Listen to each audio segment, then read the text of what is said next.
Hello and welcome, my dear students of 9th Standard English Medium. Once again, I welcome you back to my class of Social Science Civics.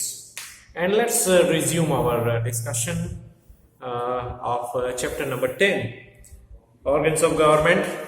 Organs of Government का discussion हम आगे जारी रखते हुए आज हम एक बहुत ही इम्पोर्टेंट टॉपिक के बारे में पढ़ने जा रहे हैं, जिसमें हमें ये पढ़ना है कि कोई भी बिल जो है वो किस तरह से एक्ट बनता है।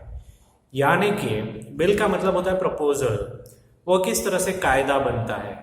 ठीक है, हमारी देश का सिस्टम ये भी है कि शायद मैंने बताया था आपको आगे, लेकिन वापस आपको बता रहा हूँ कि कोई भी लॉ जो है वो अचानक से एनफोर्स नहीं हो जाता है। A proposal needs to be presented in the parliament and then after discussion is carried out in the parliament, and then after on the majority basis it becomes an act after stamping and signature from the president. ये एक procedure है जो मैंने बहुत ही short में आपको बताया, detail में हमें टेक्स्ट बुक में पढ़ना है। Okay, so our topic starts on page number 75, जिसमें लिखा है when can a bill becomes an act. Okay, कि कोई भी बिल यानी कि प्रपोजल एक्ट कब बनता है, किस तरह से बनता है, उसका पूरा डिटेल में प्रोसीजर है जो कि हमारे लिए जानना as a common citizen of India it is very very important for us to know. ठीक है, so proposal is called bill, जो मैंने बताया वैसे ही कि कोई भी प्रपोजल होती है उसको बिल कहा जाता है। The Parliament does the important work of augmenting the old laws, framing the new laws, and nullifying obsolete laws. ये स्टेटमेंट इंपॉर्टेंट है। पार्लियामेंट के 3 मेन फंक्शन है। ठीक है, नए लॉज बनाना, ओके, या तो फिर पुराने लॉज के अंदर ऑगमेंटेशन करना यानी कि मॉडिफिकेशन करना, और जो लॉज ऑब्सोलेट है, ऑब्सोलेट का मतलब कोई जरूरी नहीं है, हमारे देश में उस कायदे का कोई जरूरी नहीं है और इफेक्टिवली हमने उस लॉ का उपयोग किया ही नहीं है पहले से, उसको निकाल देना, ठीक है, नलिफाई कर देना, वो भी पार्लियामेंट का एक फंक्शन है।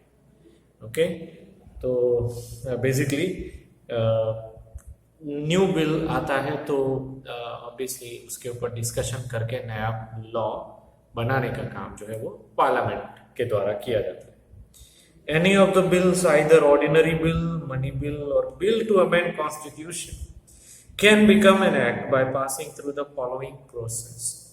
ओके, कोई भी बिल हो, चाहे ऑर्डिनरी बिल हो या मनी बिल।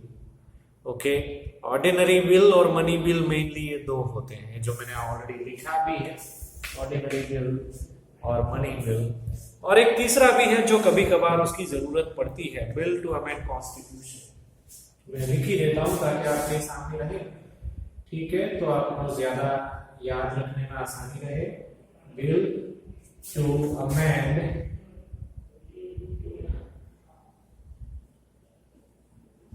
कॉन्स्टिट्यूशन, इसका मतलब यह होता है कि कॉन्स्टिट्यूशन में कोई मॉडिफिकेशन करने वाला भी बिल कई बार पेश किया जाता है पार्लियामेंट में। ओके, तो एक्चुअली 3 टाइप के बिल्स होते हैं। वापस आपको बता दूं कि ऑर्डिनरी बिल, मनी बिल और bill to amend constitution. Okay, any bill can be presented in either house of the parliament. महत्वपूर्ण बात यह भी है कि कोई भी बिल पार्लियामेंट के कोई भी हाउस में पेश किया जा सकता है। जरूरी नहीं है कि वो बिल लोकसभा में ही पेश किया जाए, हालांकि गवर्नमेंट का मेन हाउस जो है, जहां से गवर्नमेंट फंक्शन करती है, वो है Lok Sabha, that is true. But any proposal, क्योंकि राज्यसभा भी हमारे एक अपर हाउस है, तो वहां पे भी पेश किया जा सकता है, उसके बाद वो लोकसभा में आने ही वाला है। ठीक है, और अगर लोकसभा में पहले पेश किया जाता है बिल, तो फिर बाद में उसको राज्यसभा में भी भेजना जरूरी होता है। So vice versa things can happen. So logically देखा जाए तो पहली दफा कोई भी बिल कोई भी हाउस में पेश किया जा सकता है। Okay, the bill can be presented by minister or any member of the parliament. Okay, जो इंसान बिल को पेश करता है हाउस में, वो मेंबर ऑफ पार्लियामेंट हो, वो जरूरी है। जरूरी नहीं है कि गवर्नमेंट का कोई मिनिस्टर ही हो, ठीक है, वो पार्लियामेंट का सदस्य होना चाहिए। ओके, चुनाव में जैसे कि आप जानते ही हो, सो फार हमें ये चीज डिस्कस कर चुके हैं। लोकसभा की 545 सीटें हैं, राज्यसभा की 250 सीटें हैं, तो वो चुने हुए सदस्य होते हैं पार्लियामेंट में बैठने वाले, उनमें से किसी एक ने पेश किया होना चाहिए बिल। ओके, उसके ऊपर फिर बाद में डिस्कशन होता है। If any dispute arises between the two houses of the parliament regarding any bill, the president can call a joint sitting of both the houses of the parliament. बहुत rare occasion में ये चीज होता है कि एक बिल के मामले में अगर दो हाउसेस में डिस्प्यूट होता है, यानी कि मैं आपको एग्जांपल दे दूं कि कोई बिल ऐसा आया जिसको लोकसभा अप्रूव कर रही है लेकिन राज्यसभा अप्रूव नहीं कर रही है, तो इसको डिस्प्यूट बोलते हैं। ऐसी हालत में प्रेसिडेंट के द्वारा दोनों हाउसेस का जॉइंट मीटिंग बुलाया जाता है, ठीक है, वापस उसके ऊपर चर्चा की जाती है। आफ्टर ऑल डिसीजन तो मेजॉरिटी बेस पे ही लिया जाता है, लेकिन यूनिफॉर्मिटी दोनों हाउसेस का होना वो भी जरूरी है। तो ऐसे रेयर ओकेजन में प्रेसिडेंट के हाथ में ऐसी सत्ता होती है कि वो दोनों हाउसेस के एक ग्रुप मीटिंग या तो जॉइंट मीटिंग बुलाएं और उसके ऊपर वापस उसके ऊपर दोनों हाउसेस के मेंबर्स मिलके उसका डिस्कशन करें और उसके बाद लास्ट में वोटिंग करा के उसको अप्रूव करवाया जाता है या तो फिर खारिज करवाया जाता है, जो भी एप्लीकेबल है। Okay, the proceedings of both houses of parliament in a joint sitting is chaired by a speaker. ये जो दोनों हाउसेस के पार्लियामेंट के दोनों हाउसेस की जो मीटिंग होती है, ठीक है, उसके चेयरमैन जो होते हैं वो स्पीकर होते हैं, लोकसभा के speaker. Okay, where the bill can be pass by majority, जो मैंने आपको बताया आगे वैसे ही लास्ट में डिस्कशन खत्म जब हो जाए उसके बाद वोटिंग करवाया जाता है, दोनों हाउस का कंबाइंड वोटिंग करवाया जाता है और उसमें जो रिजल्ट मिलता है हमें मेजॉरिटी के मुताबिक, वो उसके मुताबिक वो बिल पास करना है या तो फिर खारिज कर देना है, उसका फैसला लिया जाता है, ठीक है। Then the bill becomes an act if it is passed by majority of the members of both the houses. Okay, so एक बहुत ही बढ़िया जानकारी है हमारे लिए, सिर्फ स्टडी के बारे में नहीं, लेकिन ये एज अ कॉमन सिटीजन भी हमें ये देखना जरूरी है कि हमारे चुने हुए सदस्य जो है वो पार्लियामेंट में जाकर किस गाइडलाइन के ऊपर या तो क्या तरीके का उनका काम होता है वहां पे जाके, ठीक है। जनरल पर्पस तो यही होता है कि कोई भी कानून या कायदा बने तो वो पब्लिक वेलफेयर के लिए होना चाहिए, सोशल वेलफेयर के लिए होना चाहिए, हमारे फायदे के लिए होना चाहिए, उससे कोई नुकसान नहीं होना चाहिए। तो बहुत ही केयरफुल अटेंशन इसको देना जरूरी होता है, and then a very detailed discussion, a proper discussion is very much required. Okay, अब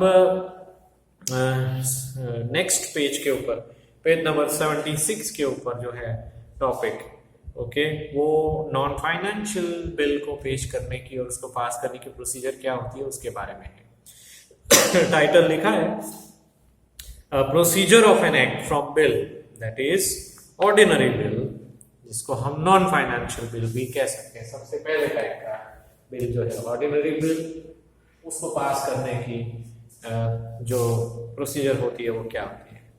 the procedure of presenting a bill in the house of the parliament by minister is called first reading of the bill, wherein the title, objectives and the reasons of the bill are described. Okay, सबसे पहली दफा जब bill पेश किया जाता है कोई भी हाउस में किसी के भी द्वारा, ठीक है, तो ऑब्वियसली वो जो सदस्य बिल पेश करता है वो उसका रीडिंग करेगा, सबको पता चले कि एक्चुअली क्या है इस बिल में। ओके, सो वो प्रोसीजर को फर्स्ट रीडिंग कहा जाता है। Before presenting any bill in the state legislature assembly, the recommendation of the chairman of the house and presenting any bill in the center, the recommendation of the president is required. अब ये statement का मतलब ये है कि state level का जो state assembly होता है, यानी कि विधानसभा या विधान परिषद होती है, ठीक है, तो उस बिल को पेश करने से पहले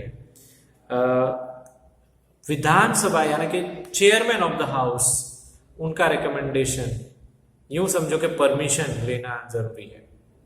ठीक है, ये मैं स्टेट असेंबली की बात कर रहा हूं, जिसको हम देसी लैंग्वेज में विधानसभा या विधान परिषद कहते हैं। ओके, लेकिन लोकसभा या राज्यसभा में यानी कि सेंट्रल लेवल पे अगर बिल पेश करना होता है तो उसमें प्रेसिडेंट के रिकमेंडेशन की आवश्यकता होती है।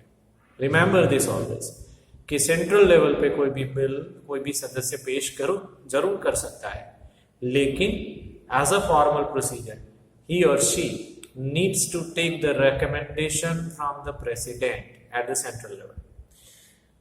अब आगे बढ़ते हैं।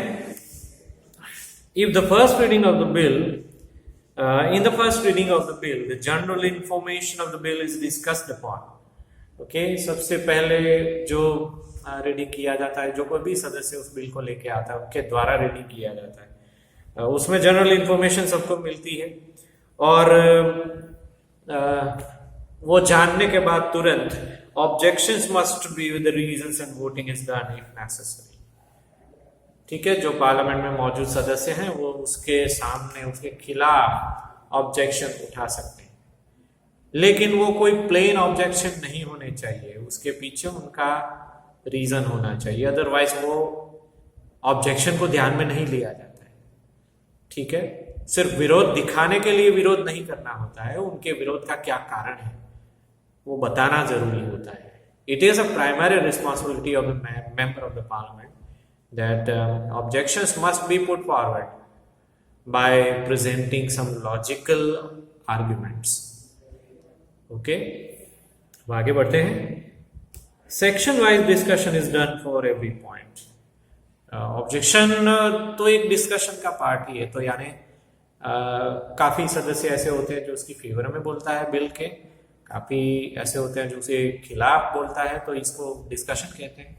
तो काफी टाइम तक ये चलता है, हर एक मुद्दे के ऊपर डिस्कशन होता है उसका। Its objectives and its repercussions are examined. Repercussion यानी उसका जो प्रतिभाव होता है, उसका रिजल्ट क्या आएगा, अगर ये बिल लॉ बन जाता है तो उसका क्या रिएक्शन आएगा, that is known as repercussions. Okay, उसकी भी संभावनाएं जो है वो चेक की जाती है और उसके बारे में भी डिस्कशन होता है। Amendments are done in the basis of public group, association, institutes और opinions of the opposition party. Discussion के दौरान कुछ ओपिनियन भी दिए जाते हैं, रिकमेंडेशन भी दिए जाते हैं। ठीक है, और कई बार जब इसकी चर्चा ज्यादा चलती है तो पब्लिक ओपिनियन भी कलेक्ट किया जाता है और अमेंडमेंट्स सजेस्ट किए जाते हैं। ओके, और उसके बाद लास्ट में वो सारा सब कुछ हो जाता है, उसके बाद में लास्ट में वोटिंग किया जाता है। वोटिंग जो है वो एक फाइनल वर्डिक्ट होता है, उसके आधार से पता चलता है कि ये बिल अप्रूव हुआ, ये लॉ बन सकता है या फिर नहीं बन सकता है। Okay, sometimes due to the workload of the house a bill can not be discussed in detail. Generally तो बिल को डिस्कस करना जरूरी है डिटेल में, लेकिन कई बार वर्कलोड ज्यादा होता है तो इतना डिटेल में डिस्कशन नहीं होता है। Therefore, it is handed over to a committee comprising of subject experts and members having special knowledge to examine the bill. ऐसी हालात में जब पार्लियामेंट के ऊपर वर्कलोड ज्यादा है, तब जिस सब्जेक्ट के ऊपर बिल पेश किया गया है उस सब्जेक्ट के एक्सपर्ट का एक कमेटी होता है, छोटा सा, या तो फिर वो कमेटी बनाया जाता है। ठीक है, वो इसका ज्यादा डिस्कशन करते हैं। ओके, और क्योंकि ये अनुभवी मेंबर्स हैं जिनको ये काम सौंपा जाता है, तो लगभग वो वही वर्डिक्ट देते हैं जो आखिर में वोटिंग के बाद जो निकलने वाला है वैसा ही उनका भी वर्डिक्ट होता है। Keeping in view the public opinion they undergo necessary discussion. ऐसी हालात में इवन पब्लिक को भी इन्वॉल्व किया जाता है। It's a really good idea to involve the people when the parliament does not have enough time to discuss the bill. कोई भी बिल को अगर डिटेल में डिस्कस करने का बहुत ज़्यादा टाइम पार्लियामेंट के पास नहीं है तो पब्लिक ओपिनियन इकट्ठा किया जाता है। तो इससे क्या है कि पार्लियामेंट का ज़्यादा समय जो है वो ज़्यादा नहीं जाता है और एक अच्छा ओपिनियन के साथ अगर बिल वापस पार्लियामेंट में आता है वोटिंग करवाने के लिए या तो डिसीजन मेकिंग के लिए, तो एक अच्छा खासा समय जो है वो पार्लियामेंट का हम बचा सकते हैं। Okay, then the bill is sent for the third reading. तीसरा रीडिंग जो है, थर्ड रीडिंग, वो लास्ट में यानी कि वोटिंग से जस्ट पहले वो किया जाता है। The third reading is only formal. Last वाला जो रीडिंग होता है, क्योंकि इसके बारे में सो फार अब सबको मालूम है, इसलिए वो एक फॉर्मल रीडिंग होता है, कोई ज्यादा उसमें चर्चा नहीं होती है। After presenting the logic in terms of acceptance and rejection of the changes in the bill, voting is carried out. Okay, तो इसको एक्सेप्ट करना है या रिजेक्ट करना है, ओके, ये फाइनलाइज करने के लिए लास्ट में वोटिंग किया जाता है। Voting is carried out if it gains majority then the bill is declared passed. Okay, अगर इसको मेजॉरिटी मिलता है यानी कि बिल को पास करवाने के फेवर में ज्यादा वोट्स मिलते हैं तो वो पास हो जाता है। लेकिन बिल को पास करवाने की अगेंस्ट में अगर वोटिंग होता है, ज्यादा मेंबर्स उसके अगेंस्ट में अगर वोटिंग करते हैं तो ये बिल जो है वो खारिज हो जाता है, कैंसिल हो जाता है। The passed bill is signed by the chairman of the first house and then it is sent to the second house. Okay? पहला हाउस यानी कि जो कोई भी है दो में से, लोकसभा या राज्यसभा, वहां पे बिल पास हो गया, उसके बाद सिग्नेचर करके हाउस का, लोकसभा के जो चेयरमैन होते हैं, ठीक है, उनका सिग्नेचर और स्टैंपिंग करवा के उसको दूसरे हाउस में भेजा जाता है और दूसरे हाउस में भी वही प्रोसीजर होती है जो पहले हाउस में हुई थी। Okay, the bill goes through the same process in the second house. यहाँ पे लिखा भी वही चीज है। If the bill passes in the second house with the necessary amendments, it is sent to the president signature and after receiving president assent the bill becomes an act. दोनों houses में जब बिल पास हो जाता है, लगभग same type का verdict मिलता है दोनों हाउसेस में, तो लास्ट में एज अ फॉर्मल प्रोसीजर उसको प्रेसिडेंट के स्टैंपिंग और सिग्नेचर के लिए भेजा जाता है। उनका स्टैंपिंग और सिग्नेचर हो जाए उसके बाद ही वो बिल जो है वो लॉ बन सकता है। Okay, but if the bill is not passed, ये तो अगर हम बिल पास हो गया तो क्या होता है उसकी हम बात करते हैं, लेकिन अगर नहीं हुआ पास तो what we can do, what we can think about. तो जैसा मैंने बताया आपको आगे कि वो खारिज हो जाता है, but then the other things that we need to know in this paragraph, if the bill is not passed in the second house of the parliament, it is again sent to the first house. Okay, सीधा वो cancel नहीं हो जाता है। Like मान लीजिए कि first house में वो पास हो गया, सेकेंड हाउस में वो पास नहीं हुआ, तो उसको वापस सेकेंड हाउस के द्वारा फर्स्ट हाउस में वापस भेजा जाता है। ठीक है, if the second house keeps the bill for more than 6 months, अब ये भी एक क्रिटिकल इंफॉर्मेशन है, ध्यान से सुनिएगा इसको। If the second house keeps the bill for more than 6 months, it is understood that the bill is rejected. Bill जो है सेकेंड हाउस में 6 से ज्यादा महीने तक रखा जाता है अगर, ठीक है, या तो उसके ऊपर कोई डिस्कशन ही नहीं होता है, 6 महीने से ज्यादा टाइम हो गया लेकिन फिर भी वो पेंडिंग है अभी, तो यूं माना जाता है कि वो बिल कैंसिल हो गया है। ठीक है, रिजेक्ट हो गया है वो। If both the houses disagree or have a dispute over bill, a joint session of the house is summoned. Okay, यानी कि दोनों हाउसेस के बीच में बिल के बारे में डिस्प्यूट है, कोई एक हाउस अप्रूव कर रहा है दूसरा नहीं कर रहा है, तो जॉइंट सेशन बुलवाया जाता है। ठीक है, in the joint session of the parliament, the disputes are tried to be resolved through gaining majority. ये आगे ऑलरेडी आ चुका है कि जॉइंट हाउस का जब मीटिंग होता है तो उसमें डिस्कशन वापस दोबारा होता है ठीक है, और लास्ट में जॉइंट हाउस का मेजोरिटी को ध्यान में रखते हुए बिल को पास करना या रिजेक्ट करना वो डिसाइड किया जाता है। Okay, when a bill is sent for president's signature there are three opinions with the options with the president। Okay, president के पास 3 ऑप्शन होते हैं। जब भी किसी बिल को स्टैंप या सिग्नेचर के लिए प्रेसिडेंट के पास भेजा जाता है तब उनके पास 3 ऑप्शन होते हैं। यहाँ पे खास करके आप ब्रैकेट या अंडरलाइन कीजिएगा, आपको याद रखना है ये। पहला ऑप्शन है he signs the bill thereby approving it, वो बिल को साइन करते हैं, अप्रूव करते हैं। दूसरा, he keeps the bill with him, वो साइन नहीं करते, अप्रूव नहीं करते, बस थोड़ा टाइम चाहिए, कुछ नहीं करते एक्चुअली। और तीसरा, he sends the bill back to the parliament for reconsideration, उनके हाथ में ये सत्ता है कि भले पार्लियामेंट ने बिल अप्रूव कर दिया है, लेकिन अगर ऐसा सिचुएशन है, अगर उनको ऐसा लगता है कोई कारण से, तो वो इसको बिल को वापस पार्लियामेंट में सेंड कर सकते हैं, वापस रिकंसिडरेशन करने के लिए। Okay, the bill becomes an act is published in government gadget. Okay, जो कोई भी बिल एक्ट बन जाता है तो उसको गवर्नमेंट के गैजेट में पब्लिश किया जाता है।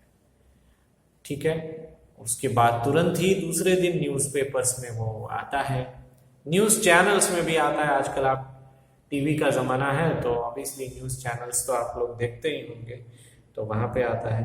And then there is enforcement from the date given therein, उसमें लिखा जाता है बिल में कि कौन सी तारीख से ये कायदा जो है, बिल जो है वो कायदा बन जाएगा, उस तारीख से उसको एनफोर्स किया जाता है एज अ लॉ। ओके, तो ये नॉन फाइनेंशियल बिल की हमने चर्चा की यहाँ पे। अब आइए बात करते हैं जो बी लिखा है वहां पे, when any bill is to amend the constitution is presented in any of the house of the parliament, it has to be passed by majority number of members of that house by 2/3 of the members present and voting.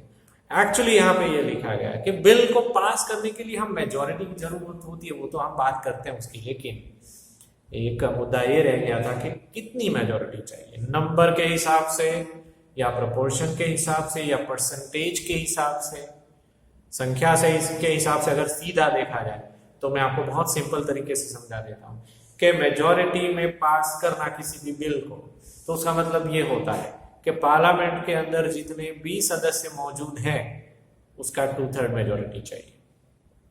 Okay, अब जाहिर सी बात है कि full attendance तो parliament में कभी होती नहीं। लोकसभा में मान लो कि कोई बिल पेश किया गया है, 545 टोटल नंबर्स हैं, लेकिन बहुत रेयरली ऐसा होता है कि 545 सारे के सारे सदस्य लोकसभा में आए हैं।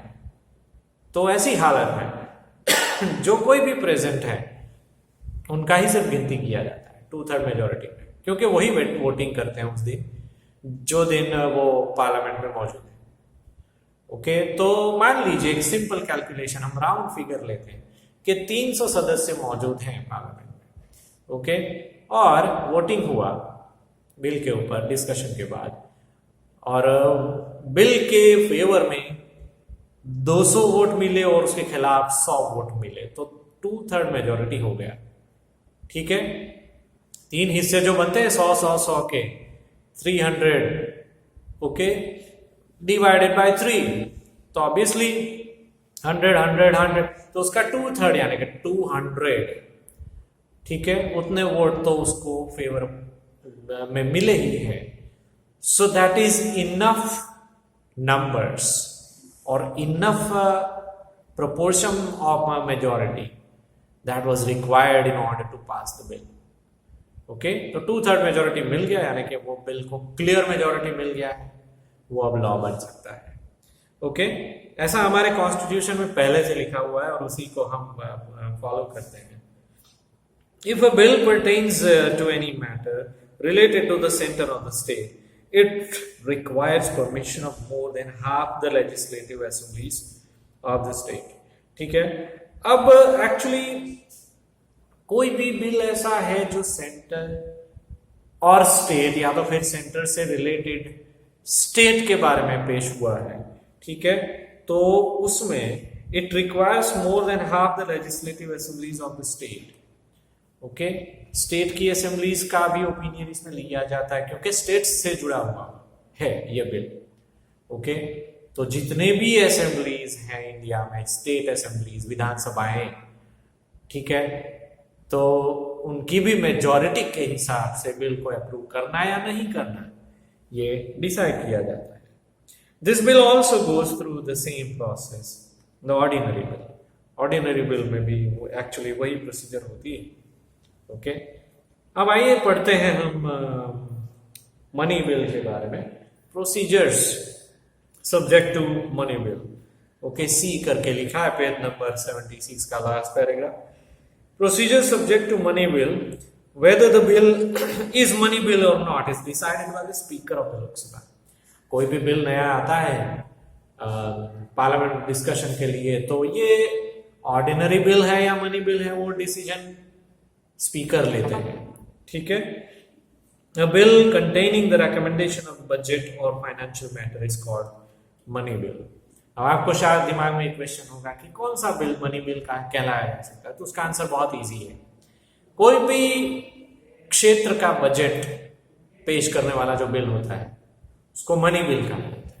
मान लो कि फाइनेंशियल बिल है, यानी कि general financial bill, railway budget है, ठीक है, तो ये मनी बिल के एग्जाम्पल है। बजट वर्ड जब भी यूज हुआ कोई भी बिल में तो वो मनी बिल हो जाता है automatically. The budget of the center is presented around 28th of February in the Lok Sabha mostly by finance minister.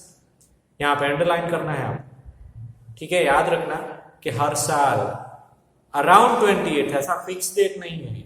28th of February ideally fix date है, लेकिन थोड़ा सा ऊपर नीचे उसमें हो सकता है। लेकिन उस समय के दौरान लोकसभा में फाइनेंस मिनिस्टर जो होते हैं गवर्नमेंट के, वो बजट पेश करते हैं। Okay, all the money bills are presented in the Lok Sabha which passes through the following process. जो कोई भी मनी बिल लोकसभा में पेश किया जाता है उसको ये 4 प्रोसेस से पास होना पड़ता है। पहला पॉइंट ये है कि parliamentary discussion is carried out on money bill presented in the Lok Sabha. सबसे पहले लोकसभा में उसका डिस्कशन होता है, ठीक है, उसका फर्स्ट रीडिंग होता है, उसके ऊपर डिस्कशन होता है। दूसरा, the expenses mentioned in the budget are discussed upon. अब क्योंकि ये मनी बिल है इसलिए उसमें काफी सारे एक्सपेंडिचर्स दिखाए गए हैं। एक्सपेंडिचर्स उसको कहते हैं, या तो फिर खर्चे हम हमारी नॉर्मल लैंग्वेज में कहेंगे। The finance minister presents all the numeric details of the budget in the parliament. इसमें बहुत सारे डिटेल्स इन्वॉल्व होते हैं, डिजिट्स वाले, नंबर्स जिसको कहते हैं, क्योंकि बात मनी की होती है, काफी बड़े बड़े करोड़ों में ये नंबर्स होते हैं। ठीक है, तो ये एक्यूरेट इंफॉर्मेशन फाइनेंस मिनिस्टर को पेश करनी पड़ती है। ठीक है, third is all the ministers like agriculture, science, defence, trade, business and human resource department et cetera put forth their demand in front of the Lok Sabha and then the voting is carried out to get permission of demands. हर एक area के अलग अलग ministers होते हैं। Defence minister कोई होता है, एग्रीकल्चर मिनिस्टर होता है, ट्रेड बिजनेस मिनिस्टर होता है, HR डिपार्टमेंट के मिनिस्टर होते हैं। वो हर एक को अपने डिपार्टमेंट के लिए जो बजट चाहिए होता है उसकी डिमांड वो पेश करते हैं। ठीक है, तो उसके हिसाब से फाइनेंस मिनिस्टर को ये प्रावधान अपने मनी बिल में रखना होता है कि कौन से एरिया में कितना बजट वो एलोकेट करेंगे। ठीक है, उसके आधार पे उस डिपार्टमेंट की जो डिमांड्स हैं वो पूरी की जाती है। आगे बढ़ते हैं। फोर्थ वाला पॉइंट है, sources of income and taxes are separately presented in the budget and both are to be separately approved. हमने सो फार खर्चे की बात की कि जितना एक्सपेंडिचर होने वाला है उसके बारे में चर्चा होता है, वो बात जरूरी है, लेकिन क्योंकि बहुत बड़े बड़े डिजिट होते हैं तो जितना भी एक्सपेंडिचर गवर्नमेंट को होने वाला है उतना रिजर्व में गवर्नमेंट के पास सेविंग पड़ा है कि नहीं पड़ा है, या तो फिर ये खर्चा पूरा करने के लिए उनको जो आमदनी होने वाली है वो कहाँ से होगी, उसका भी एक क्लैरिफिकेशन फाइनेंस मिनिस्टर को अपने फाइनेंशियल बजट में दिखाना पड़ता है। ठीक है, क्योंकि अगर एक्सपेंडिचर का हम अंदाजा लगाते हैं तो ऑब्वियसली इनकम के सोर्सेज का भी पता होना जरूरी है। अब यूं समझो कि हम हमारे घर में जो कुछ भी, हमारे घर में भी एक ऐसी ही सिचुएशन होती है, बहुत छोटे पैमाने पे, एक माइक्रो लेवल पे मैं आपको समझा रहा हूँ कि कोई भी एक फैमिली है जिसमें 5 मेंबर रहते हैं, ठीक है। पांचों मेंबर्स की जरूरतें अलग अलग होती है। 5 में से एडल्ट मेंबर मान लो कि 4 है और एक छोटा सा बच्चा है, तो इवन छोटे बच्चे की भी जरूरत पड़ती है, जरूरत रहती है कि उसके रिलेटेड कितने खर्चे होंगे, ये वो सब। एडल्ट्स है जो है उनके रिलेटेड कितने खर्चे होंगे पूरे महीने भर तक के लिए, और घर के भी बहुत सारे दूसरे एक्सपेंडिचर्स होते हैं, आपको पता ही होगा। बिल्स भरने होते हैं, ठीक है, फिर टैक्सेस भरने होते हैं, ठीक है, फिर हमें जो भी अप्लायंसेस हम लोग यूज करते हैं, कार के लिए पेट्रोल या डीजल या गैस, या तो फिर टीवी में डिश टीवी कनेक्शन अगर लिया है तो उसका सब्सक्रिप्शन का प्लान होता है, वो सब, ओके। मेंटेनेंस कॉस्ट जो होती है हर महीने की, वो सब होती है। हमारा खाने पीने का जो खर्चा होता है वो होता है, लॉन्ड्री का खर्चा, यानी बहुत सारे एरियाज ऐसे हैं जहाँ पे हमें एक्सपेंडिचर करना है, ये हमें मालूम है। लेकिन फिर बाद में हमें ये भी मालूम करना पड़ता है कि हमारी इनकम जो है उसके हिसाब से एक्सपेंडिचर सही है कि नहीं है। अगर हमारी इनकम एक्सपेंडिचर के सामने कम पड़ जाती है तो काफी एरियाज ऐसे हैं जहां पे थोड़ा बहुत कॉम्प्रोमाइज हमें करना पड़ता है, यानी कि हमें हमारे एक्सपेंडिचर के ऊपर कटौती करनी पड़ती है, ठीक है। या तो फिर इनकम को बढ़ाने के रास्ते हमें ढूंढने पड़ते हैं। That is the standardisation of explaining the money bill as well, कि अगर फाइनेंस मिनिस्टर कोई मनी बिल पेश करते हैं तो उसमें भी वही दिखा जाता है कि अगर एक्सपेंडिचर के मुकाबले इनकम कम पड़ रही है तो it is the responsibility of the finance minister to find out the ways to improve और इंक्रीज द इनकम, ओके, कि देश में इनकम का किस तरह से बढ़ोतरी हो, उस चीज का एक्सप्लेनेशन या तो उसका एक जस्टिफिकेशन उनको प्रोवाइड करना होता है, okay. The bill approved in the Lok Sabha first is sent to Rajya Sabha for a recommendation, okay. Lok Sabha में बिल एक बार अप्रूव हो गया, उसके बाद राज्यसभा में उसको रिकमेंडेशन के लिए भेजा जाता है। The Rajya Sabha has to return it to the Lok Sabha with necessary recommendation within 14 days. 14 दिनों के अंदर अंदर राज्यसभा को रिकमेंडेशंस प्रोवाइड करके वो वापस लोकसभा में भेज देना पड़ता है। लोकसभा कैन आइदर एक्सेप्ट और रिजेक्ट द टोटल और partial recommendation of the Rajya Sabha, okay. अब लोकसभा को एक सत्ता होती है कि जितने रिकमेंडेशन पेश किए हैं राज्यसभा ने उसको एक्सेप्ट करना है या नहीं करना है, ओके। कुछ रिकमेंडेशन वो एक्सेप्ट कर सकते हैं, कुछ नहीं कर सकते हैं, ऐसी बात होती है। If a money bill is not returned to Lok Sabha within 14 days, the bill is considered to be passed by Rajya Sabha. 14 दिनों का टाइम राज्यसभा को दिया जाता है रिकमेंडेशन देने के लिए, लेकिन 14 दिन के ऊपर अगर हो जाता है तो यूं समझ लिया जाता है लोकसभा के द्वारा कि राज्यसभा की ओर से कोई रिकमेंडेशन नहीं, उन्होंने बिल पास कर दिया है। If the Lok Sabha accepts the recommendation of Rajya Sabha, the bill is considered to have been passed by both the houses of the parliament. Okay, जितने भी रिकमेंडेशन राज्यसभा ने दिए हैं वो लोकसभा अगर एक्सेप्ट करती है तो यूं माना जाता है कि वो बिल पास हो गया, दोनों हाउसेस से पास हो गया, ओके। लेकिन अगर लोकसभा राज्यसभा के रिकमेंडेशन को रिजेक्ट करती है, then the bill is again passed in Lok Sabha. The money bill is deemed to have been passed by both the houses of parliament. Okay?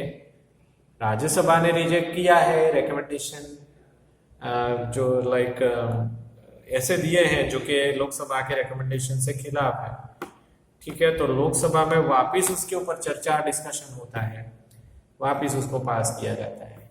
लेकिन यहाँ पे एक बात और ध्यान रखनी आपको खास जरूरी है, जहां पे आपको अंडरलाइन करना है ये statement, money bill is deemed to have been pass by both the houses of the parliament. Money bill जो होता है जिसमें बजट की बात होती है उसको दोनों हाउसेस पास करें, वो जरूरी है, कंपलसरी है।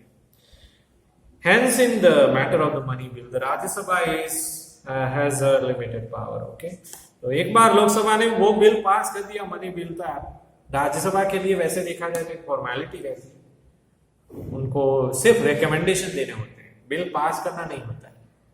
So obviously Rajya Sabha has limited powers regarding money bills.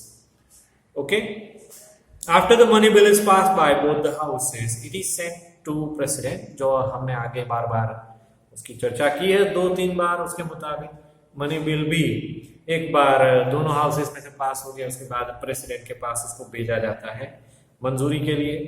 The president has to sign the money bill. If the budget is not passed in the house, then government has to resign. ये एक बहुत rare occasion है, लेकिन हमारे देश में ये rule है. मनी बिल या तो बजट पास नहीं हो पाता है, ठीक है, रिजेक्ट हो जाता है, तो गवर्नमेंट को रिजाइन करना पड़ता है. क्योंकि इसका लॉजिक बहुत क्लियर है कि फाइनेंस मिनिस्टर हो या रेलवे मिनिस्टर है, उन्होंने बजट पेश किया लेकिन वो पास नहीं हो पाया, तो उसका मतलब ये होता है कि गवर्नमेंट जो है वो माइनॉरिटी में आ गई है, ठीक है, उन्होंने अपना बहुमत गंवा दिया है. इसलिए ऑटोमेटिकली अप्रूव हो जाता है कि गवर्नमेंट को जो पहले बहुमत था वो अब उनके पास नहीं है, इसलिए उनको रिजाइन करना पड़ता है. हालांकि ऐसा नहीं होता है, बहुत रेयर, बहुत एक्सट्रीमली रेयर केस में ऐसा होता है, लेकिन एक एज अ रूल ये कायदा है हमारे कॉन्स्टिट्यूशन में.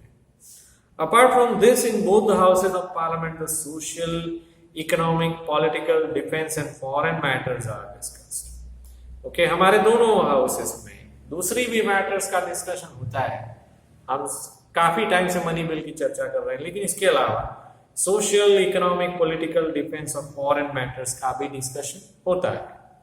The Lok Sabha monitors and controls the working of executive, cabinet of ministers and the bureaucrats. Lok Sabha का काम ये है, क्योंकि मेंबर ऑफ पार्लियामेंट हमारे चुने हुए सदस्य हैं जो 5 सालों के लिए चुने जाते हैं, ठीक है, वो एग्जीक्यूटिव, कैबिनेट ऑफ मिनिस्टर और ब्यूरोक्रेट्स जो होते हैं, हाई लेवल के पॉलिटिशियंस या हाई लेवल के ऑफिसर्स, उनके काम काज के ऊपर ध्यान रखते हैं. It is the work of the elected members to see that the funds of the public are utilised properly.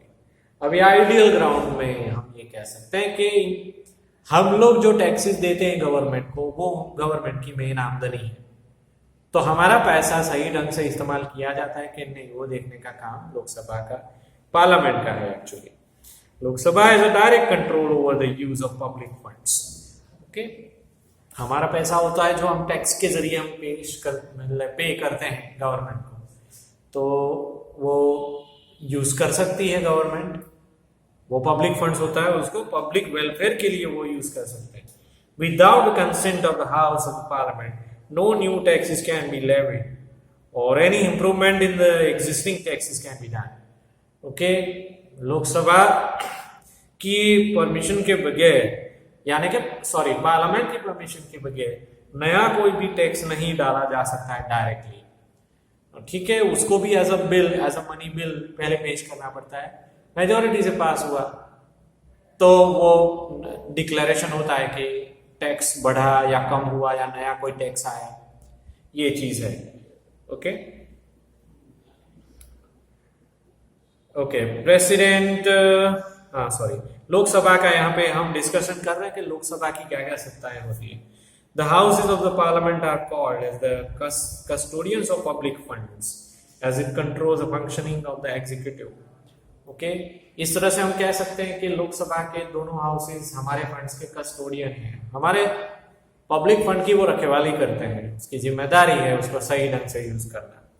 Okay, besides this parliament has the power to remove president. Parliament के पास बहुत सत्ता होती है, वो president, vice president, chief justice of supreme court या high court या chief election commission या ऑडिटर जनरल, अटॉर्नी जनरल, ठीक है, उनको दूर करने की भी सत्ता पार्लियामेंट के पास होती है. ओके, अपने पद से दूर करने की भी सत्ता, वो चाहे प्रेसिडेंट हो, वाइस प्रेसिडेंट हो, सुप्रीम कोर्ट या हाई कोर्ट का जज है या इलेक्शन कमीशन के मेन चीफ है, ठीक है, ऑडिटर जनरल या अटॉर्नी जनरल, उनको दूर करने की सत्ता पार्लियामेंट के पास होती है। ठीक है, लेकिन ऐसा तभी होता है जब ऐसा प्रूव होता है पार्लियामेंट के अंदर चर्चा विचारणा होने के बाद कि उन्होंने कोई इनएफिशिएंसी दिखाया है, कोई लॉ को तोड़ा है, करप्शन किया है, मिसबिहेवियर किया है, वायोलेशन ऑफ कॉन्स्टिट्यूशन किया है, बंधारण का उल्लंघन उन्होंने किया है। ठीक है, तो तब ये चीज होता है और उसके लिए जो प्रोसीजर होती है, ऐसे बड़े बड़े पद पे जो लोग बैठे हैं वैसे लोगों को president, vice president, supreme court के जज, उनको दूर करने की जो प्रोसीजर पार्लियामेंट में होती है, ठीक है, उसको इम्पीचमेंट कहा जाता है। Okay, so that procedure through the process of impeachment is carried out in the parliament. Okay, तो इम्पीचमेंट बेसिकली क्या होता है ये इस पैराग्राफ में लिखा गया है, और लास्ट वाला ये पैराग्राफ जो है उसमें हमें ये भी एक्सप्लेनेशन दिया गया है what are the functions of the parliament. Okay, mainly what are the functions of Lok Sabha, इसका भी आंसर आपको ये पैराग्राफ में मिल जाता है। तो आज हमने चर्चा की कि लोकसभा के दोनों हाउसेस और बिल को पास करने की कौन सी जो प्रोसीजर होती है वो किस तरह से कैरी आउट करते हैं। अब हम स्टेट लेवल पे जाएंगे आने वाले लेक्चर में कि legislature at the state level, from that point onwards we have to read from page number 77। Okay, तब तक के लिए दैट्स इट, बाय बाय।